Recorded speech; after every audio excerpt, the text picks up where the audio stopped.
Good evening. It's so freaking hot. What? Yes. So I had an intro and I decided to throw us all off. So whereas my two co-hosts who are here with me this evening are dying because it is cold as fudge. It's 91 degrees where I live right now. I can see into your irises. They are very beautiful. So yeah, guys, it's February, but the tank top is back in full effect. Anywho, hello everyone, and welcome to the All Elite Ensemble review. The AEW Post-Show Breakdown here at BC WrestlePod, your weekly AEW Post-Show Breakdown. My name is Mikey.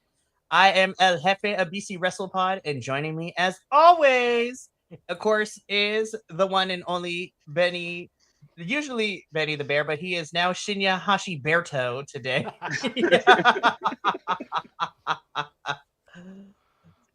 God, I love these names. Yes. Oh man, it is fantastic. I love it. It is great. And then of course, rounding out the panel this evening, of course, is the Peas Mortos, JVL, who God bless this man. Like it's been a whirlwind it's been a whirlwind of a day for both of my, East Coast folk with what's been going on. But this man, listen, not all superheroes wear capes. We just say that. I appreciate that, Mikey. Benny, I'm glad you're okay too. But I was not going to be here tonight if I didn't get my power back a little earlier today. It's been cold and blizzardy and no heat, so I am glad to be here with you and talk wrestling and not think about freezing my ass off. Right. Freezing your ass off is not fun. But yeah, Benny's fine. Just up the road. You got some snow, but you dig your car out, which is huge. But you had power and you were warm. Yes. There is Oh, that, Lord. but it's like up Meanwhile. to the windows, right? Right now. I was digging out from up to here on my cell today. God, that's insane. Meanwhile, I have the opposite problem right now in California because it's hot as fuck. Come visit, please. Come here. Jump in the snow. I'm good. I will rather die of heat exhaustion than of frostbite. But honestly, JVL, because of that beautiful face, I might just for that. We'll be here waiting for you, and we have heat now. Love it. Alrighty. So if you are new here to BC WrestlePod, let's get through this, pre-show before we break down the Dynamite and the Collision. So we, of course, if you've been rocking with us for a while, or if you're brand new, YouTube, Twitch, and Kick is where you can find our lives. YouTube is also where you can find the edited versions of all these shows. It is fun, but it's a lot of work. But if you are looking for something self-contained because you don't have the time to watch 45-minute to hour-long videos, that is okay. You can follow us on your favorite social media site of preference, your favorito, if you will, at BC WrestlePod, where there you can find our report cards, you can find our predictions for pay-per-views, you can find previews for pay-per-views and weekly television shows. And the clips are doing really great. The algorithm loves everyone's beautiful faces, and also Rio and Alexis Falcon right now. Well, we keep tagging them because honestly, that was a hell of a match at Progress. I'm just saying. God, I love this heel Alexis Falcon that we're getting. And if you want to know what we're talking about, check out the social medias and check out the clips because they give some there's some really good commentary on wrestling or just us dicking around. Like our 50-50. Or like today's CMLL clip, I was just like, that conversation went on for like 15 minutes, and it was the condensed version and the edited version. But God, I love Will so much. Papa Os is great. I'm going to be honest with you, Mikey. When I was watching it, I pulled a Benny, and then I had to go back and watch it again, so it gave us a couple of views. Listen, boost our algorithm. But you can support us in different ways as well. So outside of watching our videos and interacting with us on the social medias, guys, and gals and non-binary pals, or as my favorite antagonist right now in anime, to all my bitches and bros and non-binary hoes, we have merch. and they are fantastic. We have merch of all of our regular weekly review teams, as well as the new BC WrestlePod logo for 2026. And then slowly but surely, the international brands and every other and independent promotions will be making their way into the merch store at some point, because now I got to start adding them, because now we're getting back into, we've had some time off, but now we got like New Japan shows out the wazoo, and Stardom's coming up really quick with the Cinderella tournament as well. I'm like, it's good to be back, but also, damn, it's a lot of work. But I'm excited. And then last but certainly not least, we pay for a lot of streaming services, if you didn't know, between YouTube, Triller, Hooked on Wrestling, Honor and Club. still, Honor Club, still paying for AEW pay-per-views twice in our case, so everybody gets a copy to watch. But it is well worth it. We are doing okay, but if you would like to assist us in paying for these services in order to give you the content that we are giving you, then ever so often in the chat of Twitch and YouTube, we have our little coffee bot, the Friendo, will be popping in with the link so you can donate to the cause. But we understand that in this time, in this country, things are crazy. May not be financially feasible for you, and that is okay. Your support is enough for us. But if you feel so inclined to donate, or if you are in a capacity to do so, then we also welcome it. But you being here is more important to us, and that is all that matters. But also give us money. Listen, I'm not good with asking for money, but guys, if we want this to happen, like, we are paying for lots of things. But anyways, so that's it. Speaking of paying for lots of things, we paid in some things for AEW this week, where sometimes I felt like my time was wasted. No, I'm just kidding. I do have questions though. I have questions and concerns about certain things that we saw this week. AEW though, you were solid this week. I liked you better last week, but you know what? You were still better than most of the other stuff that I saw last week, except for Progress, because Progress is pretty dope. Though I will have things to say on Thursday, because I was like, I liked Progress for the love of Progress 4. Damn, it flew by quick. And also, I'm mad. How do you have better audio quality on the road? Anywho, we'll get into that. So, without further ado, we've wasted enough time. Let's get into this. So, guys, let's start off with AEW Dynamite. So, we're going to start with this one first.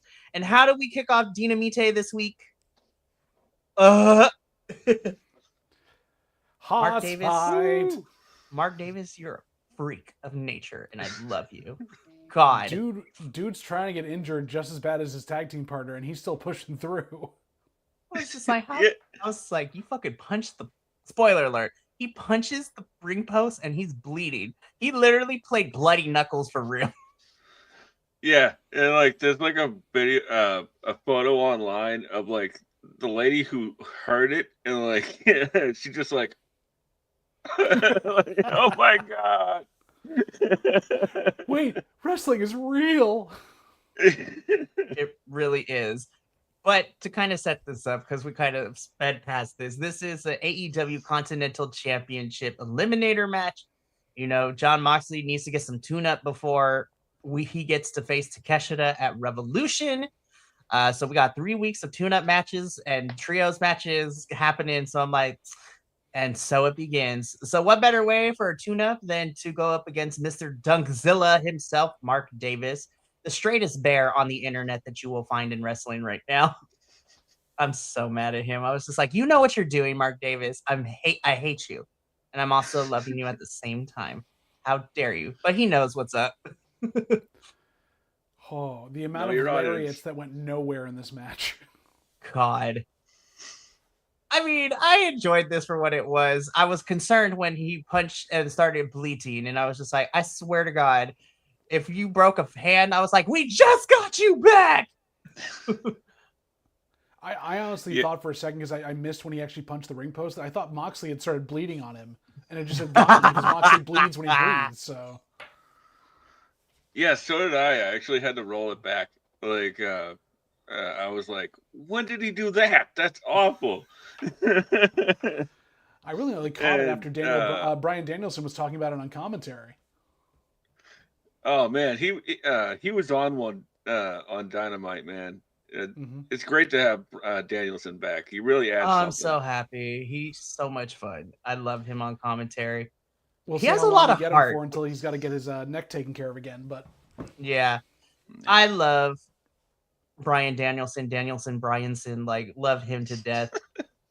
He has a lot of heart. He loves professional wrestling, but also I have a better and a stronger appreciation for him as a commentary, especially after the Chris Van Vliet podcast interview, because that man, the preview for that made me laugh so freaking hard. I was just like, you are so Seattle coded, and I love you. he definitely added a lot to this match, though. Like having him give the insight on Moxley, and like we were in the Blackpool Combat Club, we had to really teach ourselves to take a lot of this punishment. And he's calling out how Davis can't even make a fist with a hand now, and like he's really giving it that flavor that honestly it needed, because I was sitting here for a lot of this match going, God, they can't figure out what to do with Mox. He's riding that line of like being a babyface and being a heel, and he can't pick. And they're putting him up against the Don Fallis family, ostensibly to make him a face, but it's not working. So what are you doing here? So Danielson helped him get over that hump of like, okay, I'm caring about him at least getting through this match. I don't know if I should like him, but I'm definitely on board. Mox is one of those guys that like really rides the fence of like, I love this guy, but ooh, you know. This match was so much fun. Like it really reminded me of a good Kings Road like badass brawl. Like Nice. Love that reference.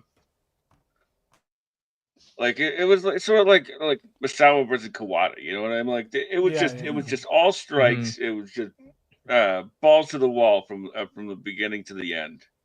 Beautiful stuff. Did we like Mark Davis tapping out to the Bulldog choke, or did we think he maybe should have passed out? Yeah, I'm not a big fan of the passing out. Like you can like if you tap out like you're living to fight another day, right? And if you pass out, like you may not see the next day. It's true, but you fought through. You fought through. Indeed.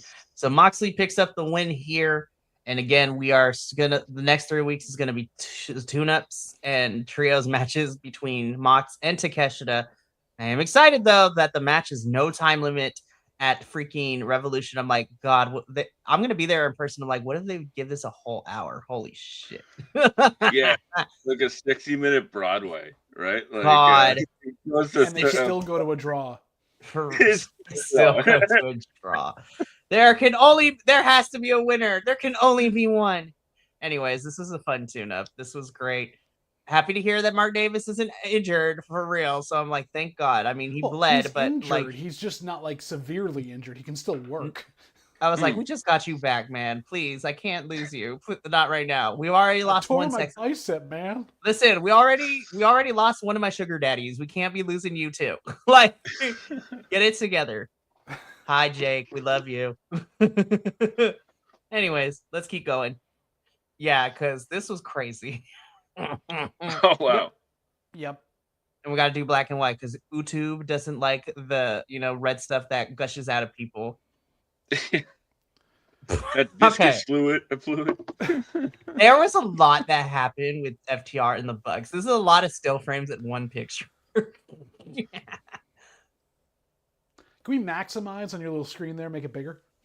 Well, I mean, I can if we like change the layout, but then it's gonna look all weird. Did the super kick like not make it on your end either? Like I did not see it happen either. I was like, what is this? Like 1 minute I see the camera shifts, and the next thing I see Stokely on the floor. I'm like, what? Yeah. I watched the replay and it was there, so like I was like scrolling and I was like I saw the kick and I was like, I don't think I saw that. Well, so I gotta ask you about this too, because this is what FTR versus Bucks 7,552, something like that. while I get that we've got the Superkick Party Bucks back and they're going to be in their hometown and everything else, can we go a full calendar year without seeing these two teams fight each other for the titles again? That's very true. I want to be on board. I'm on board with the character change for the Bucks. I'm not enthused. I've seen this. I've seen every iteration of this, and then the other ones. The only thing I haven't seen is like a bunkhouse match where, you know, FTR, aggravated assault, allegedly pulls a gun on somebody. Like, I don't know. No, not the good. I'm gonna reserve my thoughts until we get Collision, because with what the outcome of the main event, I'm like, do we want to make this a triple threat? But yes, I'm sorry. I want it to I be the gun. No, it's okay. Selfishly, I want it to be a triple threat. Why? Because my bitch ass is gonna be in the building, so I'm like, I want to see the Rascals in person. Make it a 4-way. Throw Jet Speed in there. Have some fun. Oh my god. Yes, please. Especially since we're not doing anything with the Trios Championships right now. But I have to say, Speedball Mike Bailey, always on the post of professional wrestling and always giving good ideas. Tony Khan, you should listen to them, because in his recent vlog, Mike Speedball mentioned that, you know what I want to see? I want to see mixed gender. Let these Trios Championships have no rules, where any makeup of team, all men, all women, a mixture of both. Like, let's get it. And I'm like, Speedball, you're on the right track. This is what I want to see. Yeah, they do. They are seeming to collect giant women down in ROH. So, like, it's... Have you looked at the women's trios in AEW? They're still getting giant women there. I mean, like, they're growing them like weeds. So, I mean, what happened here on Dynamite between FTR and Dynamite is going to... Bucks were going to pay the price on Collision, and boy howdy, I was very intrigued by what happened on Collision. But I was just like, Stoke, I love you. You're short, you're bald. You may get no hose, but I love you. And I will say this from a stunt point of view. He took that bump out of the wheelchair as safe and as wonderful as anyone could. That is a tough bump to take. For reals. So, more on these two teams when we get to Collision. More on these two teams? More on these two teams. These two teams are morons? No comment. Anyways.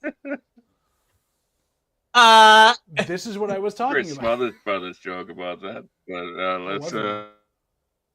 let's keep going. So, God, I was just like, oh, can we get more of this? I want more of this. More of this, please. Oh, so good. Anyway, so TBS Championship 4-way. Willow defending her TBS championship against Megan, Marina, Mina. Go, Benny, go. Yeah, what was this a 4-way or a 5-way? Because I Am the Table was in this match as well. And like, I think we need to get Mina a finisher that isn't the figure 4, like, because, like, if she's having like 3-minute matches, it makes no sense to make somebody tap out in 3 minutes to a figure 4, you know. But have you been in a figure 4 before? This was really fun. Like, I have, yes. Yeah, it does suck. Don't get me wrong, but. But if it's like Sling Blade, figure 4, go home, like, it's like, okay, what was the point of that? But I digress.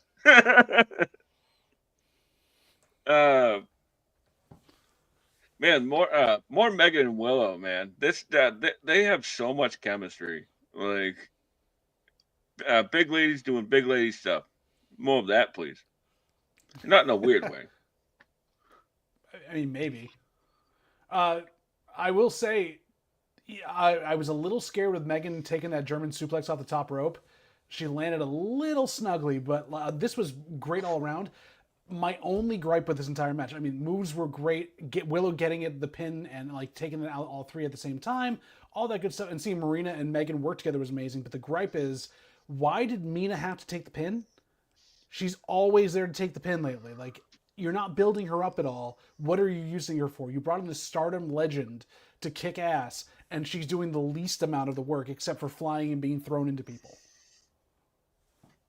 Can we do something else? I mean, that's fair. At least on AEW television, Mina wins more on ROH, which shouldn't be the case, but if people aren't paying the even extra like to in watch that orange ROH, and even on that orange and Tony thing, like Mina was just like, we're gonna go have a singles match. Like, okay, when Mina and all this, like, sure, okay. Whereas I would love to have like some sort of thing where like Willow got not a pin, but something against Megan and Marina together, where they both messed it up and they cost each other something with a roll up or something like that. So you get them getting mad at each other. Mm-hmm. I don't know. Still, but favorite match of the night. This was really good for Dynamite. I was like, yeah, this was awesome. Loved it. Fantastic. Willow is still our TBS champion. All is right in the world in terms of Willow still being double champ. Love you. I was waiting for Mina to like attack her from behind the way they were shaking hands and getting her up. I was like, come on. Where is it? They're going to tease that for a while. They'll be like, we're going to play with you. Be like, no. I did not ask for that. But yeah, this was a lot of fun. I had a good time with this. Yeah. So after our TBS Championship 4-way, I had to watch this twice to make sure I understood, because sometimes I'm not the smartest person in the room, you guys. I will admit that. But when I was watching this, I was just like, okay, I need to watch this back again to make sure what I'm thinking is exactly, what was happening. And by the end of the second time, I was just like, well, I mean, I understand. But then I was even more mad. But the second time through, I'm like, why are we doing this? Now, I'm going to throw Benny in front of the camera real quick, because off screen, he mentioned that there was something that might be an idea. But to give a quick synopsis of this, MJF, Hangman, they're going to fight at Revolution. Hangman puts it all on the line for, because it's him. And he's just like, MJF is just like, what stakes do you have in this? Like, offer me a deal. And, Texas Death Match, MJF's like, And then Hangman throws in that if he loses, he will never challenge for the title, a la Cody Rhodes when he was still in AEW. And I was just like, guys, it did not work then. What makes you think is going to work now? So that is the synopsis, because MJF is going to think about it, and we're going to find out this week what he agrees to. MJF did have to clarify what was happening on the internet to people who were confused in an MJF fashion, but I was like, good on you, MJF. Let's make some clarifications. Alrighty. Now I'm going to throw it to Mr. Shinya Hashiberto over here to explain his theory of how we can get out of this. Okay. Well, first off, I also pulled up the MJF post, just in case, like, you didn't get get to that, and here's the thing, right? Like, with the Cody thing, like, there was an out where if Cody would have turned heel, and he could go back on it and be a hypocrite, right? How that translates to Hangman, I don't really know. But a lot of the talk this past week on the internet has been like, why would you do this? It didn't work, like you just said, But like, there's video evidence of Cody doing Cody talking about exactly how he would have gotten out of it, and that's in his exit promo. And that's the so what do you guys want to talk about promo? Like, so it's like, it's all right there, How it's gonna relate, I have no idea. But he could either, like, go back on his word, which really doesn't work for the Hangman character, or MJF can challenge him again,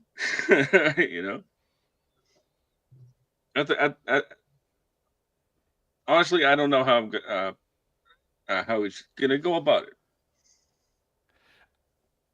I don't know that Tony Khan knows how he's going to go about it.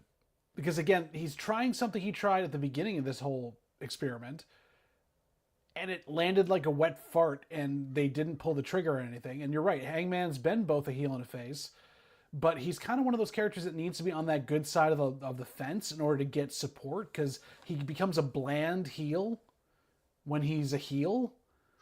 So I like not even like stepping back. Like I would have taken more stock of this if he had said, "I won't challenge for that title while you hold it," which will get him out of the picture. He won't do that, and then he can have MJF go on a run.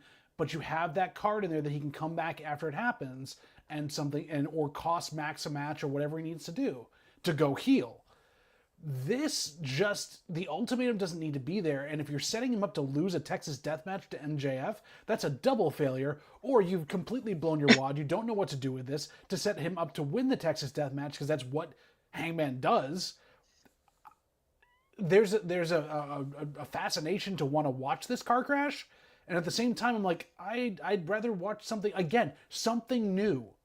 Something that if Andrade was in this match, we'd have much more places to go with this. You wrote yourself into a corner because you don't know what to do with the blockage you've got at the top of the card. Just let them go off and do their own thing. They will find their own way. They're good enough stars. Hangman doesn't need these stakes to be there. So I just thought of something while you, because you made me think of something. Like, the stipulation. So this is just hearsay, fantasy booking, hyperbole, whatever you want to use. But like, the stipulation that Hangman had picked was the Texas death, right? Mm-hmm. What if we get the death of the Hangman character in an actual death match? Like, it is his own. He said, as long as I live, right? Like, so, yeah. So he comes back as the Undertaker. Like, I'm trying to gather where this is. Yeah, exactly. He just steals the bounty hunter gimmick from Brian Keith. God, that would be crazy. You mean actually do it in AEW? For real. So we're going to see how this works out this week, because MJF is going to give his response to what Hangman threw down in this promo last week. So we'll be watching tomorrow night to figure out how that all goes down. This screams the Tony Khan cycle. I'm going to build this weird stuff that's not going to work. Then out of nowhere, I'm going to let my wrestlers book some good stuff, and then we're going to take over the world, do really well for a good 6 to 12 months. And then I'm going to think, you know what? We're going to go back to my idea, because now we've built the momentum, it's going to work. And then you're going to crap yourself for 3 months. You're going to go back in the toilet, and people aren't going to want to watch. And you've just built this momentum organically through 3 or 4 of your amazing stars that you won't put at the top of the card, and we do on the cycle again. I'd really like to get off. That would be wonderful. Tony, did we not learn from our main event of Revolution last year? No. And it's going to go on last, and I'm not going to want to see it. Well, we'll see how this goes down. But love you, Hangers. Love you, MJF. But, like, we got 3 weeks to fix this. One last thing.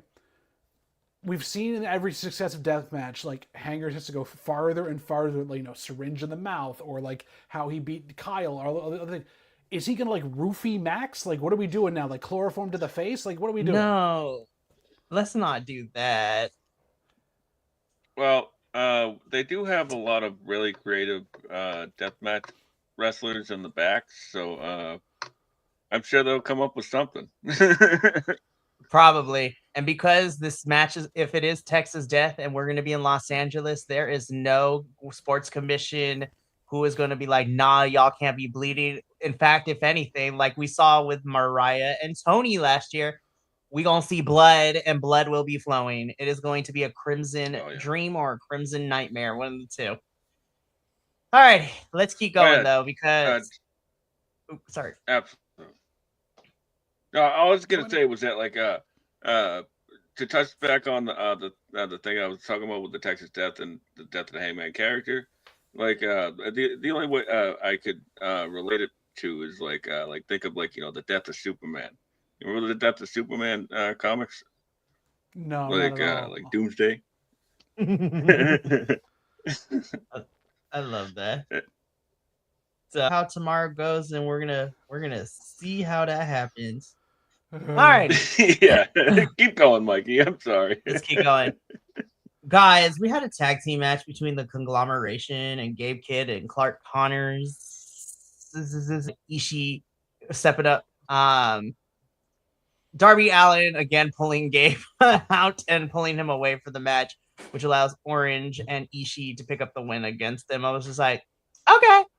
I have big criticisms. I was just like, this was a match that happened, and I had fun with it. But, nothing of too importance right now. Except Darby and Gabe are about to try to figure out how do we murderize each other again? Because we probably going to get a match at Revolution between those two. Put it in a coffin. Yeah. I'm just glad that Ishii didn't tear a quad. Thank tear God. his hamstring. And Clark Connors, I really like this new vibe. Like it's very Mickey and Mallory from like Natural Born Killers. And like exactly. I was just like, what in the Austin Powers mod is this? Like, yes, God. Exactly. A little the fear and loathing in there. For reals. This ties into what we talked about from this segment before. A match that needs to be a Texas Death match. This one is freaking Darby and Gabe Kidd, not Hangman. So it's for real. Literally two major like blood feuds on the card. It's going to throw everything off.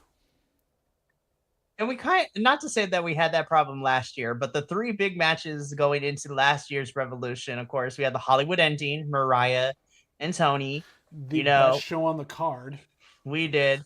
And then we also had a brother versus brother-esque feud with Kyle Fletcher and Will Ospreay, where I thought they died after Spanish flying off the top of the cage last year. Right. And then we had the wet fart that was Cope and Moxley main eventing the show. And then Christian. They redid the night after. God, it was so annoying. Anywho. So, yes, I need. Don't give Texas Death to MJF and Hangers. Give Texas Death or Blood Feud, Last Man Standing, Street Fight to Gabe Kidd and Darby. And finally, let's put this feud to bed, Tony. I don't want to see these two fight no more. We done a lot already. Let's conclude this. And Benny, on your Ishii stuff, I love you, Bryan Danielson. That was not a brain buster. Ishii can't do a brain buster anymore. He did a suplex and won the match with a suplex. Poor Ishii. I'm glad Ishii didn't tear a quad, but he's about to get brutalized this Friday at the New Beginning because Lord knows. Oh, man. Him and Bolton Oleg are about to throw the foot. God. All right, let's keep this show going, though. That's for... Yeah, we're going to break that. That match is going to roll. And we're going to break all that down in 2 weeks. So that's going to be fun. Jeez. Moving on. Hey, look, it's a giant phallus. And then I'm looking at Andrade. What in the Peaky Blinders is this? Once again, more talking. Josh Alexander talking. Lance Archer destroying people in the back. Andrade being the dastardly telenovela villain. Okada being a little shit. And then a giant phallic talking as well. All is right in the world. Oi there, SA. It's me, Andrade. Never do that again. Idolo. I'm the Idolo. God, that I'm laughing at it, but it also hurts my soul of how white that was. I'm sorry. Oh my goodness. I mean, we really don't need to say a lot here.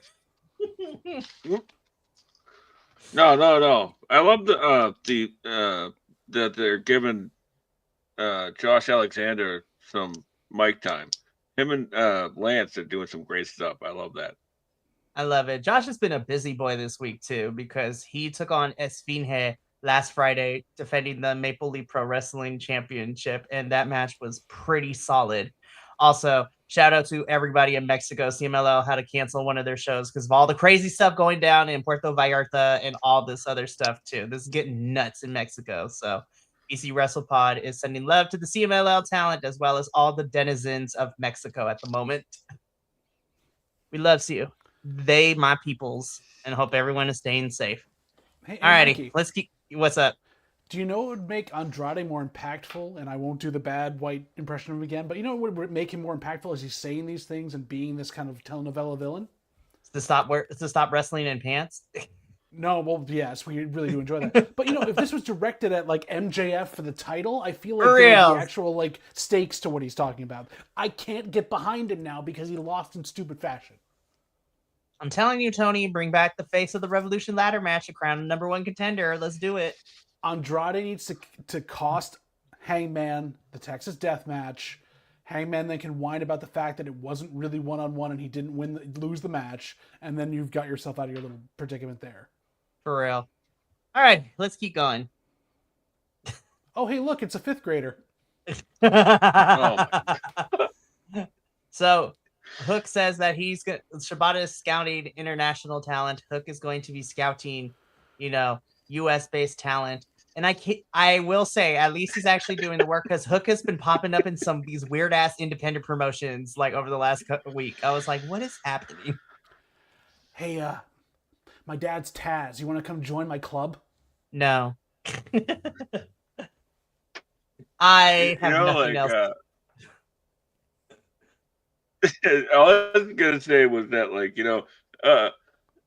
Hook seems like the type of person that would be challenging somebody to a boat race, not like a lacrosse game. Be like, my Dutty has money, so we are going to do forget a boat race. Oh wait, JBL has an idea. No. Make him the son of Johnny Polo. Bring back Raven. Have him be the son of Johnny Polo. Not Johnny Polo. Oh Lord! You call that a schooner? 2 masts. Oh my God, man, that's a slip if anything else. He would be so insufferable, but it would be kind of great. I would take that over this. Yeah. Alrighty. Well, the ops are still a thing, and I guess, but Thanks for reminding us. Sure. Yeah, listen, right? Listen. Your counterpart who returned this week on ROH tapings, I was more excited about him than I am with you, Hook. I'm sorry. I was just like, your cruiserweight, junior heavyweight compatriot and counterpart. I was more excited about him returning to ROH television than I was seeing you this week. I will give Hook his flowers, though. He is having a better run of the last couple of weeks than the guy that left that was their powerhouse. I'm just saying. Powerhouse. Anyways, moving on. The TV. Jamie Hayter, we into some kinky shit in this picture right now. What is this picture, girl? The Brawling Birds defeat Becca and Viva Van. Shout out to Viva Van and Becca for getting some screen time. Mm-hmm. We love that. We love it for them, especially love you, Viva. I'm hoping that Hooked on Wrestling, gets their shit together and we can see more Defy shows this year because I was mad that we couldn't see the last couple ones.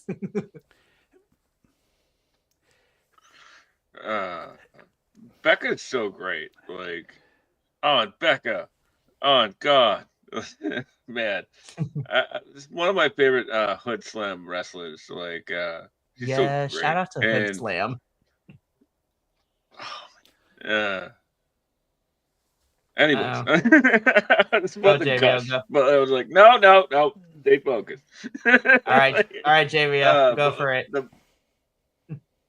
No, I want Benny to go here. I'm still putting it together in my head. This is, I don't know. I the Brawling Birds. I like it. I don't know where it's going yet. but I'm here for it.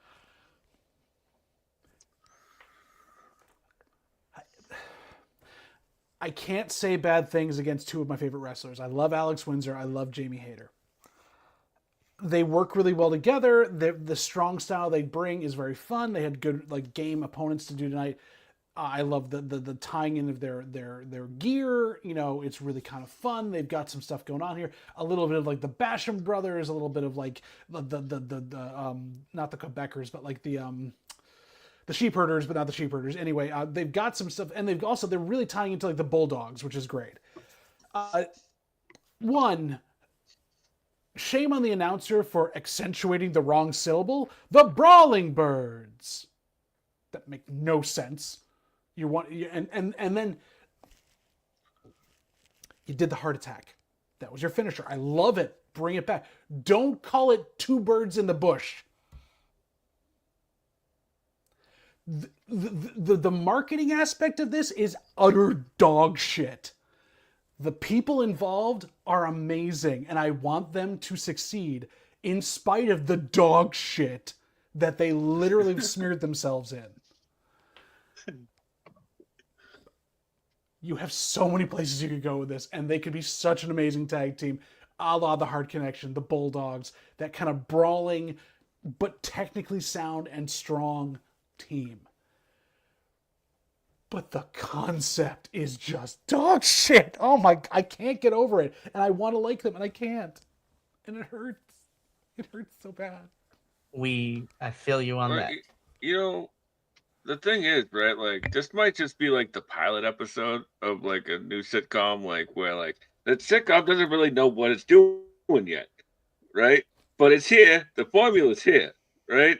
It's just, why'd you put it on TV if you didn't know what the formula was? I fully agree with you, but this hasn't been there in the promos they had weeks in advance. They've known this wasn't going to work because these two weren't into it when they were delivering it.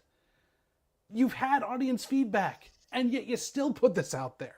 And the thing is, the product is great. You just dunked it in dog shit. Could you not?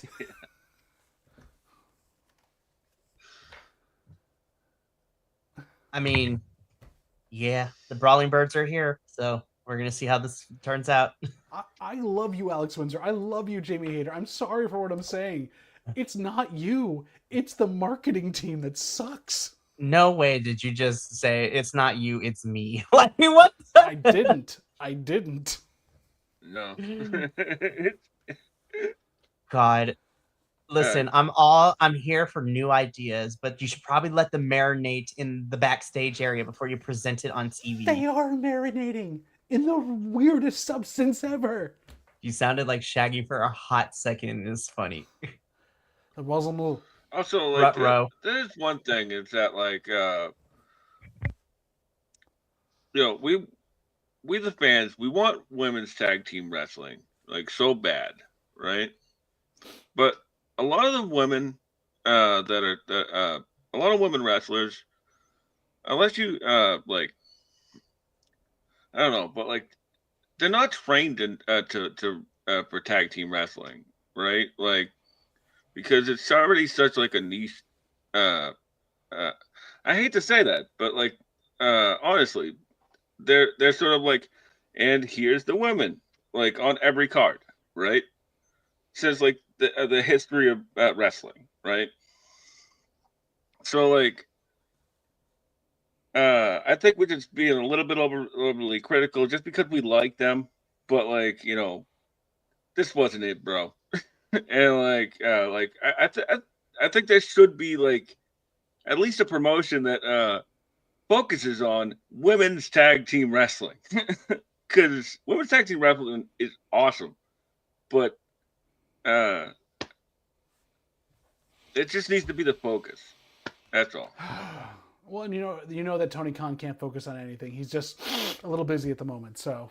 Oh my God, I cannot. Allegedly. Allegedly. Love you, Tony.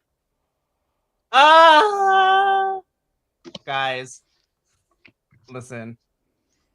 I'm gonna be on my soapbox for a little bit, right? Real quick before we talk about this, because I didn't really hate this backstage, but I was a little confused. but we're gonna get into that a little bit. I'm gonna get on my soapbox a little bit, and I need to, call the IWC on the carpet, so to speak. Guys, leave Thunder alone. Like, this is getting out of hand. Like, she just came back and we're calling her every slur under the sun.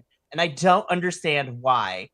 And I was just like, oh, it's frustrating to me. I was just like, you just don't want to see women succeed. And particularly, y'all don't want to see women of color succeed in this industry.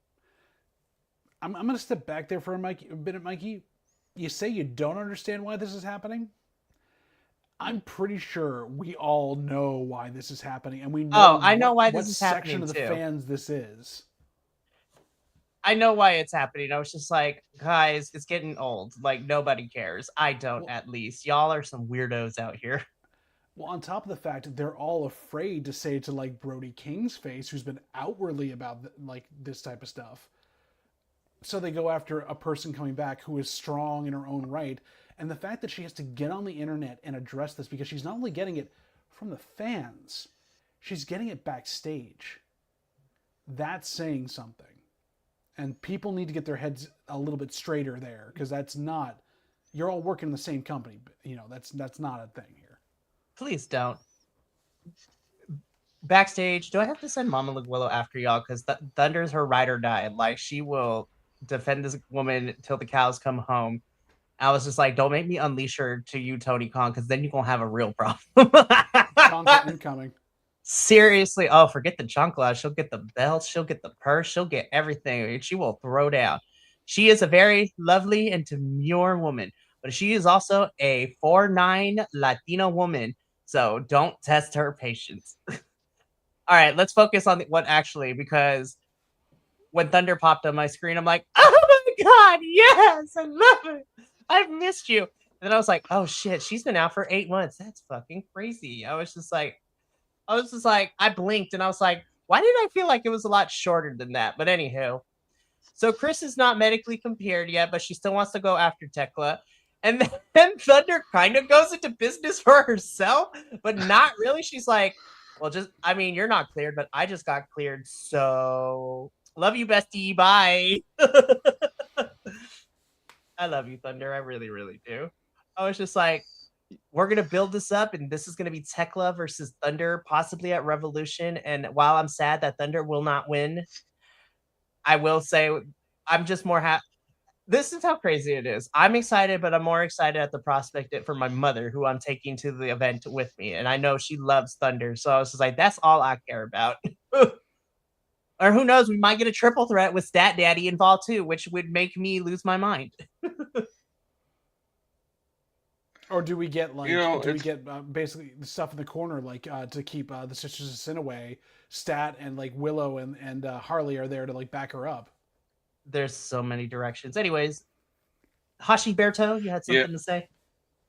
I was gonna say was that there's the only thing that like really has been bugging me with this whole situation here was that there's no connective tissue between these two people except for they're both former champions and they're women, so they have nothing else to do. So they're both good guys.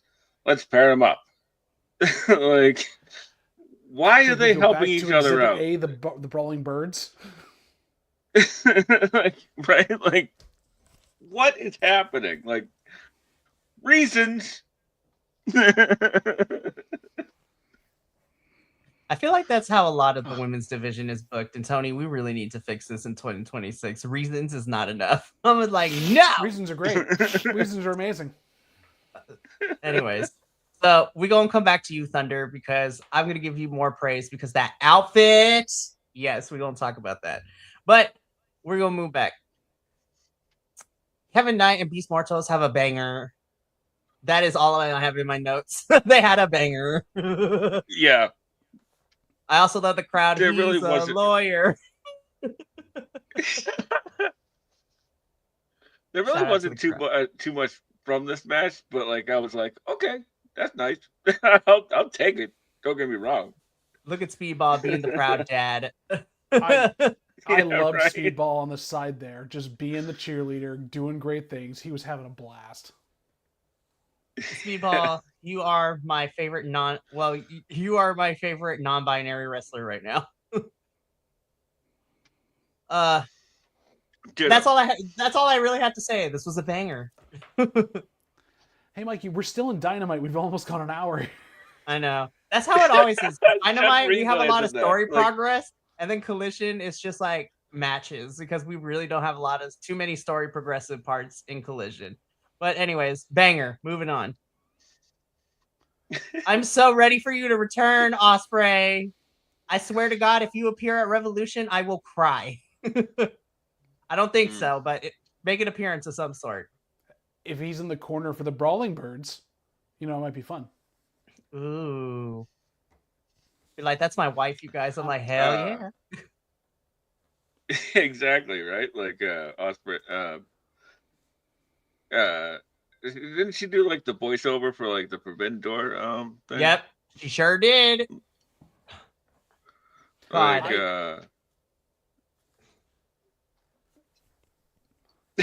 sorry, guys. that was a dot. That was a dot. I didn't mean the dot. Got it. Okay. Because my thing in my head is I can't get off this Brawling Birds thing because in my head now all I hear is Christopher Walken introducing Foo Fighters on SNL. Ladies and gentlemen, the Brawling Birds. I kind of would take that over what we got, not gonna lie. Ladies and gentlemen, Foo Fighters. Oh Lord. Alrighty, Ospreay, your return is soon, and I hope you're doing good, but I'm excited for whenever you are ready to return, because man, Wembley is calling your name. Anyways. Get well soon, bruv. Goa was having so much fun in this little promo, and I'd live for them. But all this is Ricochet and the demand challenge for the Trios Championships on Collision. I was like, baller. Okay. Moving on. Yeah, and Jack Perry left a knife. That's true. But also, now we get into our main event, God. and it gets one of these. It gets one of these. It gets... Bitch, this was a pay-per-view match free on my fucking television, and God, I was exhausted by the end of it. I was just like, we don't have Kenny for long, you guys, but God damn it, he's going to give us bangers. You had no room to breathe in this, except for the one, and I say this because I watched Botchamania this week, the one botch Kenny did on the railing, that was about it, but you had no room to breathe whatsoever. God. Yeah. You know one thing I love about Kenny, though, is that, like, even when he botches, he stops, resets. You know? Like, he's so great at resetting, you know? Just taking a breath, like, yeah, it happened, but I'm still going to do it. Because I am Kenny motherfucking Omega. Well, I mean, he's got no shame anymore, because, like, what does it matter? He's there to entertain the crowd. He knows that. He's not trying to prove anything. So it's just good. God, Kenny Omega, the bicon you are. Right. By God, Omega. Man, like, he just got a different kind of aura to him. Like, and I mean that in the actual sense, not like the IWC sense. What the like, kids say, he's aura farming. Meanwhile, I don't know what that is. meets him there. Swerve meets him at that level and just takes it up even higher. Like, I am so happy where Swerve is right now. God. Oh, definitely. And like this crowd was on a fever pitch, like halfway through this. You know, it's like Kenny brings a different atmosphere to every single match he's been in. You know, like people are like jumping for joy, like during Battle Cry and like singing their hearts out. Like, and that energy doesn't stop. No. Okay, here's the thing, Like, right? It's really crazy, these housing prices out here in California, but in terms of wrestling, god damn it, I'm proud of my state because California crowds always fucking bring it, and I'm proud of my home state because y'all have been on a good tear for AEW since they've been visiting California and the West Coast in general. I'm not saying that the West Coast is the best coast, but I am damn proud of my state every time AEW shows up because they go ham. And especially what's going on right now in this country, like West Coast, y'all did the damn things. Like, yes. Also, Australia gets a shout out too because y'all did the damn thing at Grand Slam Australia as well. But God, this match was a banger. Kenny is God. Love him. I really enjoyed the ending because Swerve finally fucking snapped. He's just like, I needed this. I'm like, bitch, yes, you did. I was just like, creatively, and now you're a fucking psychopath, and I'm here for it. Nana is just like, what the fuck is happening? Right?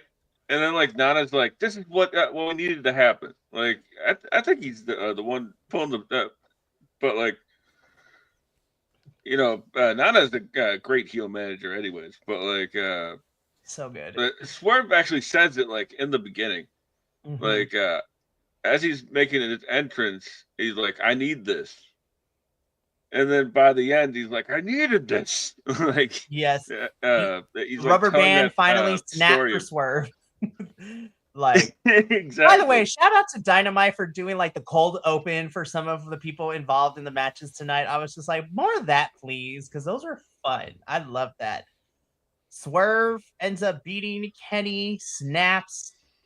I'm very interested to see where Swerve and Kenny's paths goes. If something happens at Revolution, what we're going to do. But like, hot damn, I'm excited. It's going to be good. So that was Dynamite. So now let's get into Collision. Collision's going to be a lot shorter because it's like match. I was like, what? So much wrestling. But then I'm like, oh wait, it's a wrestling show, duh. But even still, I'm like, hot damn. Alrighty, let's kick things off because we start off with the AEW World Trios Championships. Damn, I had a good time with this match. This was fun as fuck. Also, Hangman leading into the whole Jet Set Radio vibes with his gear and matching Kevin and Speedball. I was just like, Hangman, this is why you don't need to go after MJF right now.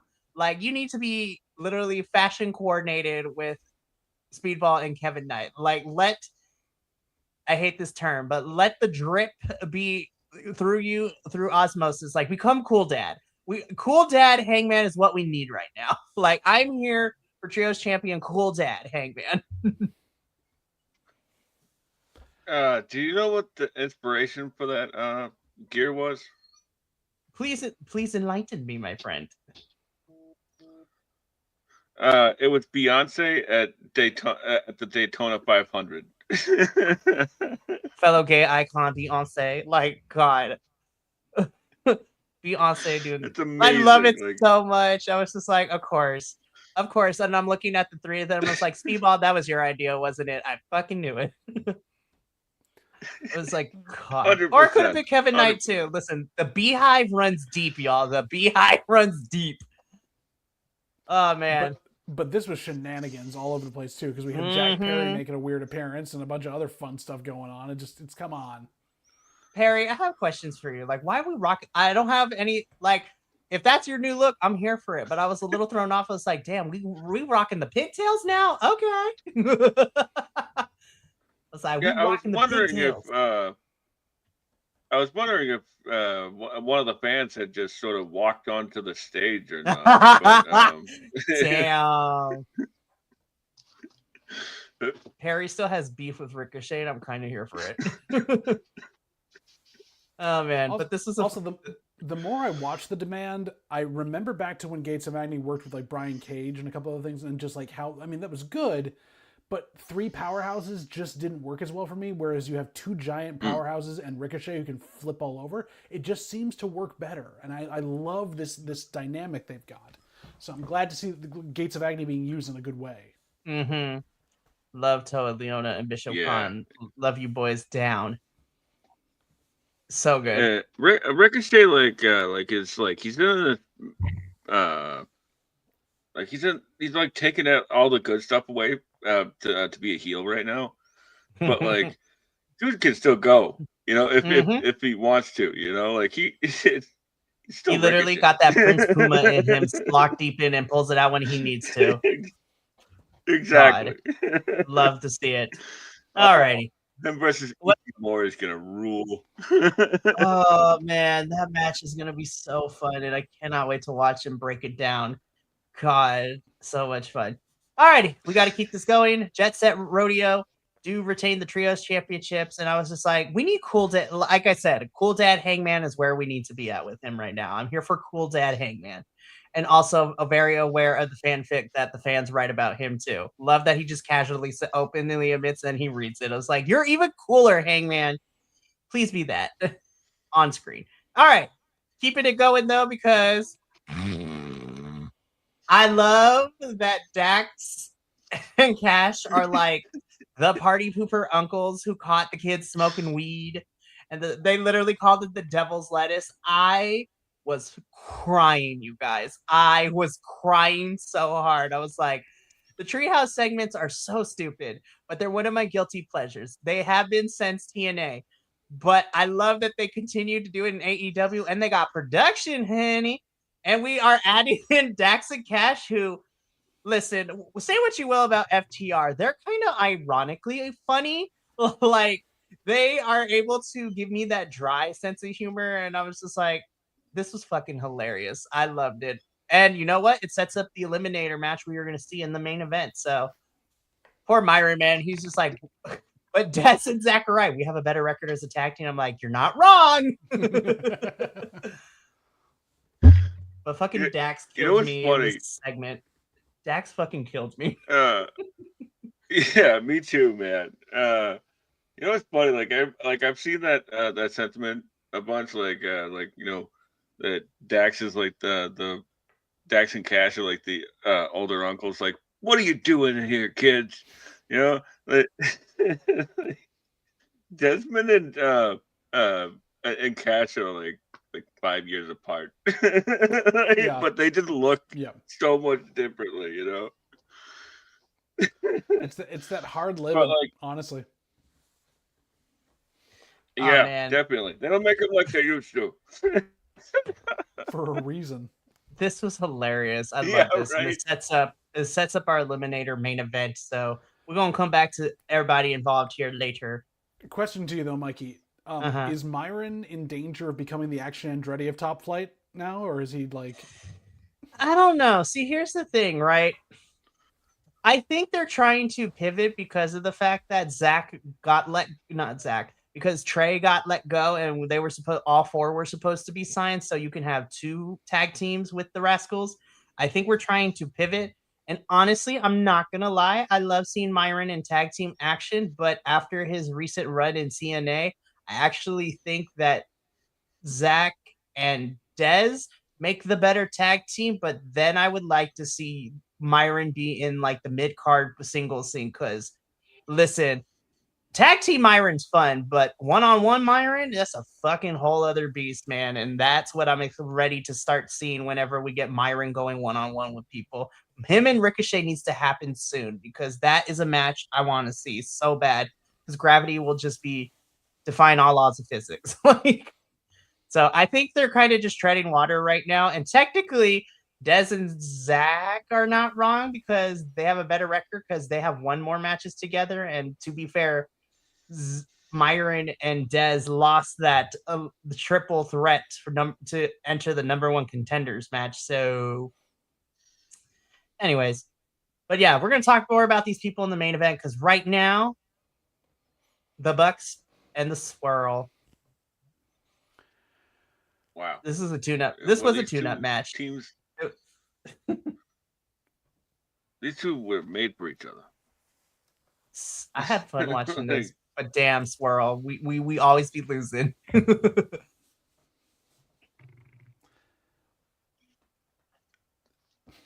don't the know innovation in this match was. Sorry, buddy. You go ahead. No, go, Benny. Go. No, you're good. You're good. I get a little bit of a lag here, so that's why.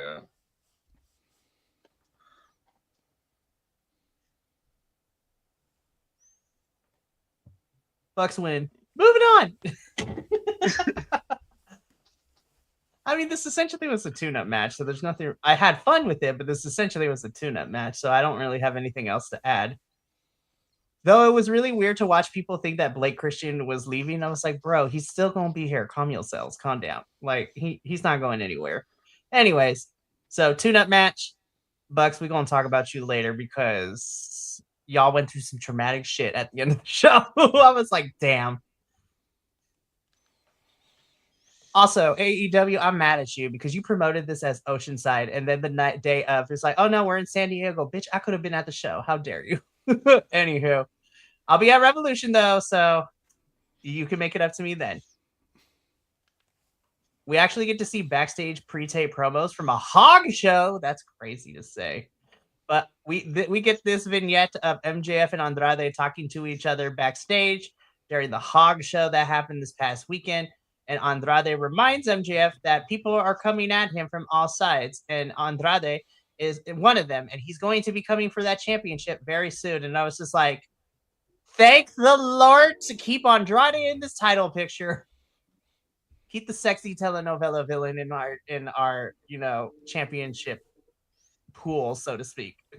Hola, governor. God, I fucking hate you. He made a good point, though. He's just, he's like, why are you giving random title shots to people on the indies when you don't want to fight anybody in AEW? I'm like, ooh, he's not wrong.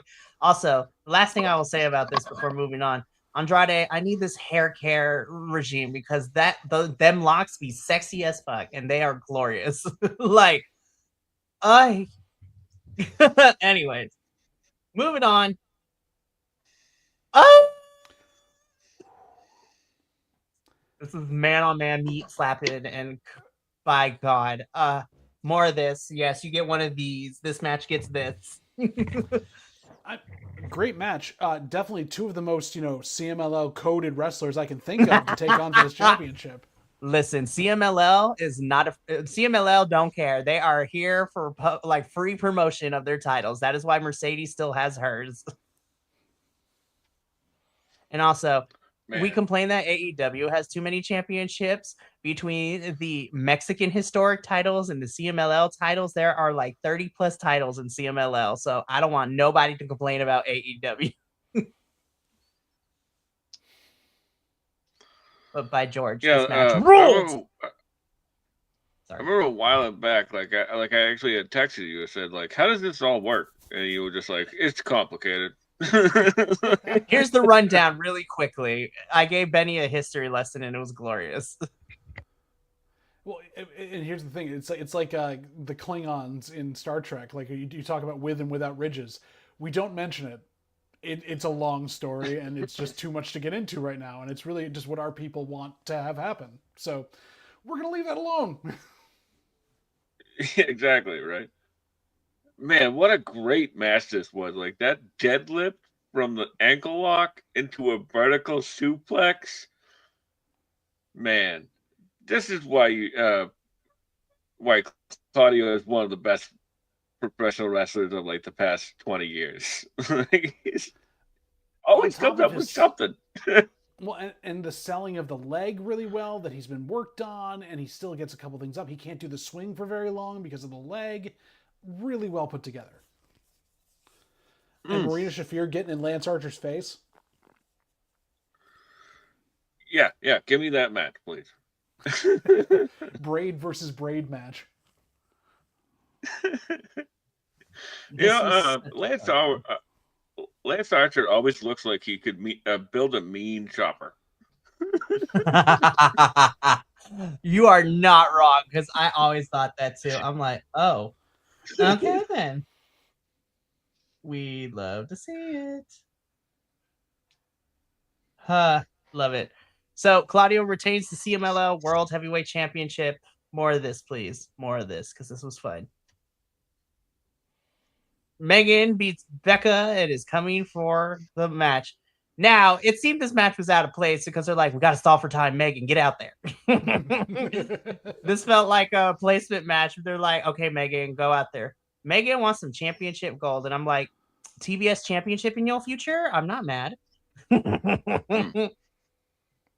I'm ready for a Megan Bayne championship run. Like, give it to me. So, anywho, moving on. He's alive.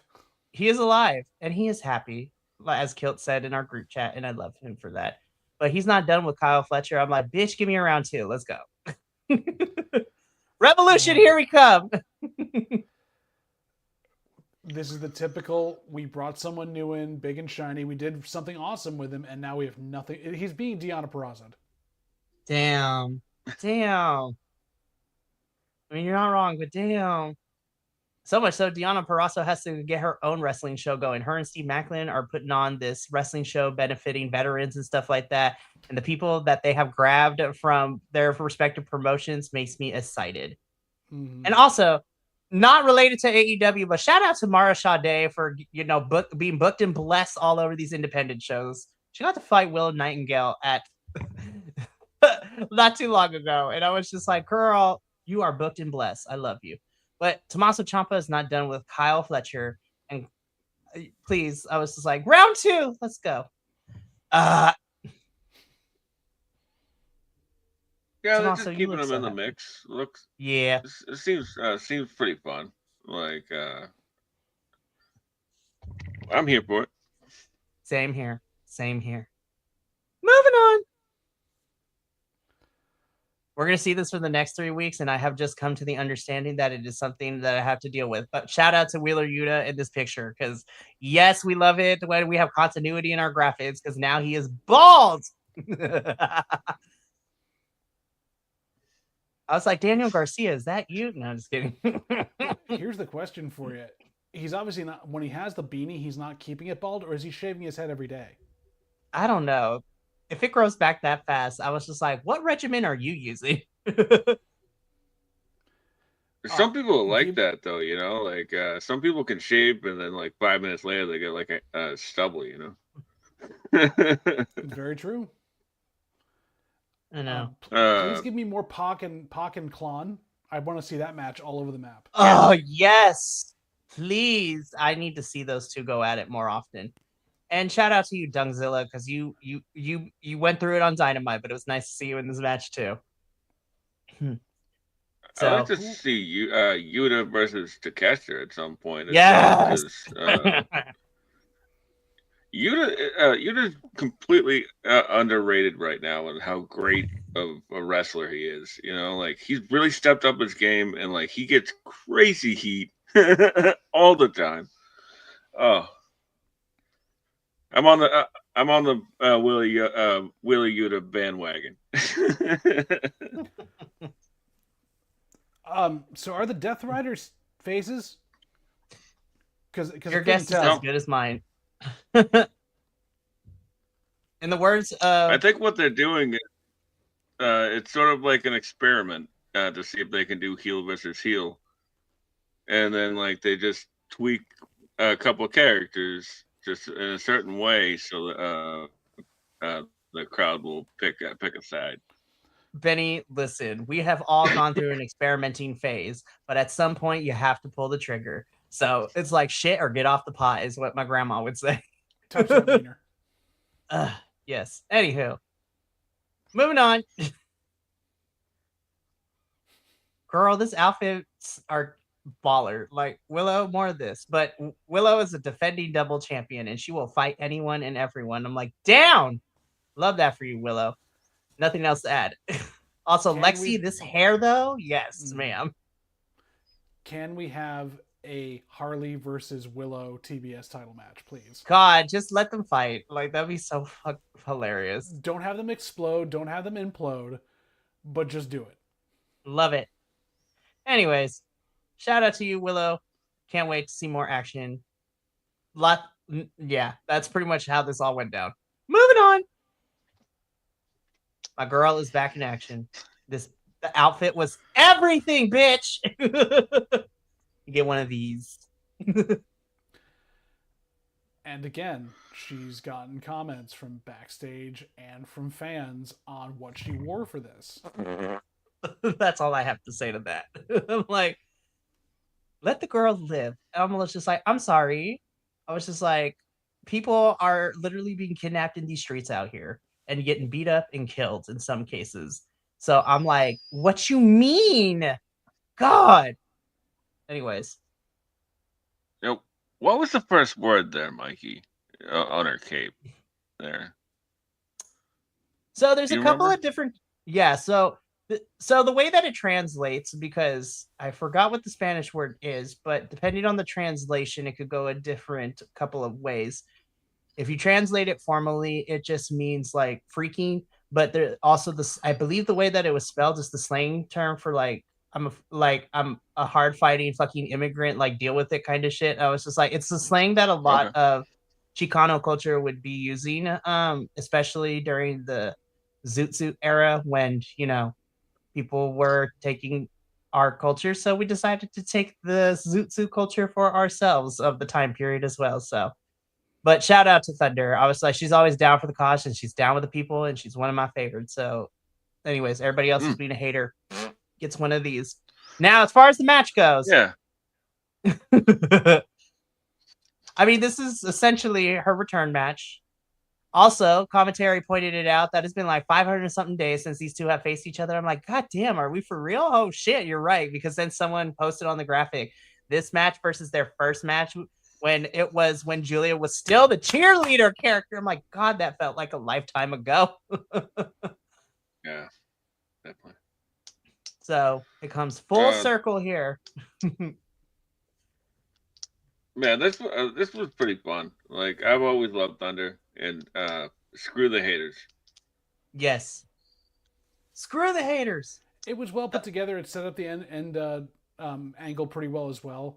And Julia did her job for the most part. It was a little slower, obviously, because Thunder's still getting the timing back, but it worked pretty well. And I just want to comment on this picture. Did Julia Hart, is the reason why she's got her nose up so far she can smell her husband's career? Ooh. Listen, Julia may have lost, but she is booked better than her husband. It's a swirl. Yeah, they good job. So bad. I know. Love it. Anyways, Thunder wins. I'm pretty sure this is setting up Thunder and Tekla. Now, if this is setting up for Revolution, the next couple of weeks will tell. So we're going to get a match between Thunder and Sky at some point, and then we'll go from there. She's going to have to go through Sky, and then through Penelope, and then through Megan, and then through, I was like, as long as it makes it to Tekla and Thunder at some point in the next 3 weeks, I'm fine with it. Very fun feud for Thunder to return to. All right, keeping it going. Clark is having fun, you guys. That is what I got from this promo. Yeah. It's always easy heat for me when anybody is mean to Tony Schiavone. So like, I'm like, don't you do it. Don't you do it. And Gabe Kidd, I'm starting to warm up on him. Seems sort of like Kevin Owens, but a soccer hooligan. A soccer. Yes. God, that's funny. To know where he came from and where he's gone to now, it's so cool to see this transition that Gabe has gone through. Because I watched him when he was on WCPW, like early in his career before he went to New Japan, and just seeing that like fresh-faced kid who was walking around being a valet for one of the other older wrestlers, and now he's doing all this stuff. While Clark Connors, I'm sitting there going, "You kiss your toxic spider with that mouth, Jesus!" So funny. I mean, Clark is pretty great. I had seen him on the Strong shows back during the pandemic or whatever, and then he was like on the Forbidden Door show at the first Forbidden Door. And I was like, oh, I'm on board with this guy. I get it. Like it's just raw intensity, Good shit. Good shit indeed. And that's money for the swear jar from Hashiberto. No, I'm just kidding. Anyways, let's keep it going. What's your Venmo? Oh, you don't want that yet. Main event time. The Young Bucks are causing some shenanigans, but the Rascals get a win over FTR and win an eliminator match. That's crazy. Tony Khan booked this shit as a triple threat for Revolution. Let's fucking go. I love the press in this picture. Oh my god, like the little butterfly staple like over the on bruise. the obviously like painted on bruise. Yeah, I love it so much. It's so cartoonish, but so great. They sort of bookended like a neck brace. the show with screwy finishes. Yeah. Like. So I'm happy the Rascals get an opportunity, but Young Bucks paid for that shit dearly. Did they pay or did their brother pay? Well, their brother paid, but the emotional damage is there. The physical damage was their brother. Their mom took a bump and a half in those chairs. Like, yes. Mama Jackson, I hope you're okay, because oof, that looked rough, girl. I couldn't tell whether she actually like was going down or like she like had twisted her heel and like was going down that way. So I couldn't make it out. But no. But yeah, the Young Bucks emotionally were paying for it because they were emotional damage as their brother. By the way, he sold that beautifully from FTR too. I was like, it runs in the business, it runs in the family. You can tell that their little brother took some pile drivers in the backyard a couple of different times. It totally screams we wrestled as kids growing up. Malachi was actually a wrestler for like 5 years or so, like back in the SoCal days. You know, it's a pretty deep cut in the Young Bucks folklore. You know, and what is it like? Hey, that's not the first time FTR has pile drive somebody named Malachi, right? It's true. Love that. Anyways. Oh wait, he didn't take bumps. Damn. On that note, that is how this is how Collision went off the air, and you know, again, chaos ensued because everybody was out here attacking everybody. This shit got crazy. But yeah, Jack Perry, the Demand, the Rascal, everybody's fighting, and I was like, Fatal 4-Way, let's go. Anywho, but this is how Collision goes off the air, and that has been our AEW, in review for the week. Lots of interesting stuff. Some questions still remain, but you know what? We got some fun things happening this week on AEW television. We are officially 3 weeks away from Revolution, and I, for one, am excited. I cannot wait. I'm so ready. This is going to be fun. But you know what else is fun, you guys? The rest of our lineup for this week in terms of post-shows. So, I mean, to varying degrees. Listen, I know it's a lot, but tomorrow evening, Kilt and I will be here to cover NXT, and then Papa Oso and I will be covering CMLL. Crazy things are happening in both. NXT for what the fuck are we doing with this booking, to CMLL, oh my god, there's actually political shit happening in the world, and it's causing some things to happen. But I am excited for tomorrow to talk about CMLL because my favorite tournament of the year, the Torneo de Escuelas, is here finally, in which all of the wrestling schools in Mexico will be competing to be crowned the winners. And so it's really fun to see 20 up-and-coming CMLL wrestlers. I was like, that was the first hour of the show. It was so glorious to watch. And tune in tomorrow to see me and Papa Oso cover that. Then on Thursday, I can't speak for everybody else, but I will be here to talk about another episode of Progress Wrestling, this time chapter 191, For the Love of Progress. This is a really quick 6 match show. It went by really fast. I mean, it was fun, but I have some qualms because how is it that on the road we have better mic and production than we do at the home base?